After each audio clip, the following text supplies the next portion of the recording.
Gonna get both feet on the ground. If it feels good to close your eyes, you can join me in that. Just take a moment to remember your breath.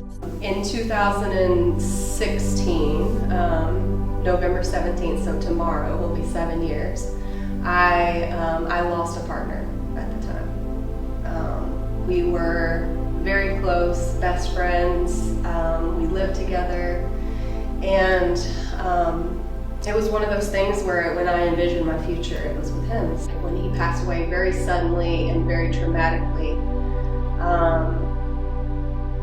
you question everything from every angle. One of the things that it did was brought me back to that spiritual side of myself. When I was generally agnostic, I had lost ritual, I had lost prayer, I had lost community. But when I lost Zach,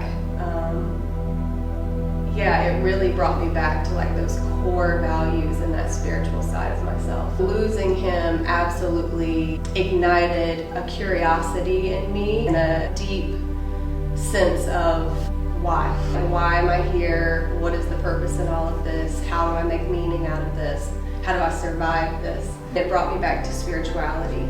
And then I felt like I had more of a path then, and it really grounded it back into my life. I found my first Oracle deck, from Oracle to Tarot, and it actually wasn't until I found hypnosis as a modality where everything really clicked for me.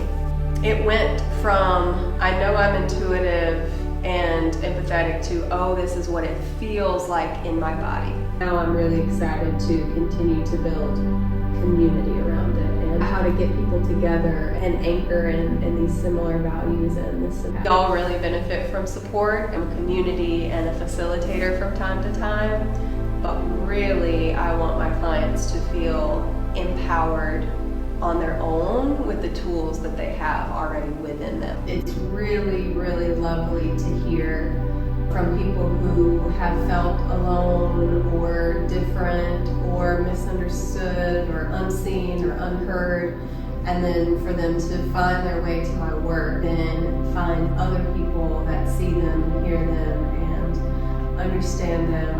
That's one of the most fulfilling parts of what I do. That light bulb that goes off when people realize that they're really not alone. Again, the goal isn't to fix anything or change anything. It's really about being able to hold all of who we are. I am exactly as I'm meant to be.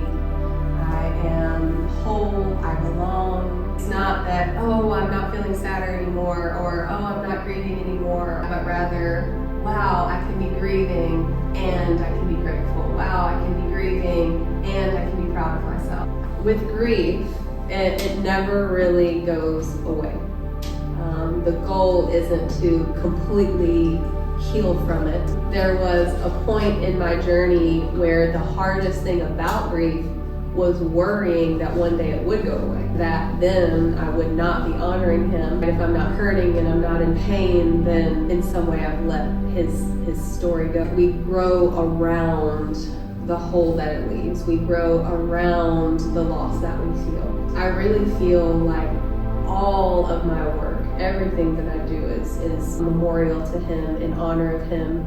I see that reflected around me as well. Right, the timing of this, the video is being recorded today and then the anniversary is tomorrow, right? There's just so many ways in my life that I feel his story reflected back to me. It's part of me, it's part of my story, it's part of my work, it's part of my spirituality, and I'm honored to be able to continue to tell his story. Yeah, if you're feeling lonely or lost, acknowledge that, feel that, be with that, honor that. The only way out of a tough emotion is through it. The only way out of grief is through grief, with grief. Create a little bit of space in between all the chaos and the swirling thoughts, just to feel. That little bit of space that you give yourself in between the thoughts and the chaos and the future and the past and all of that little bit of space is where we realize that we can hold all of it. On your next inhale, breathing into your being and releasing everything else on your next exhale. Gently turning to circle, opening your eyes when you're ready.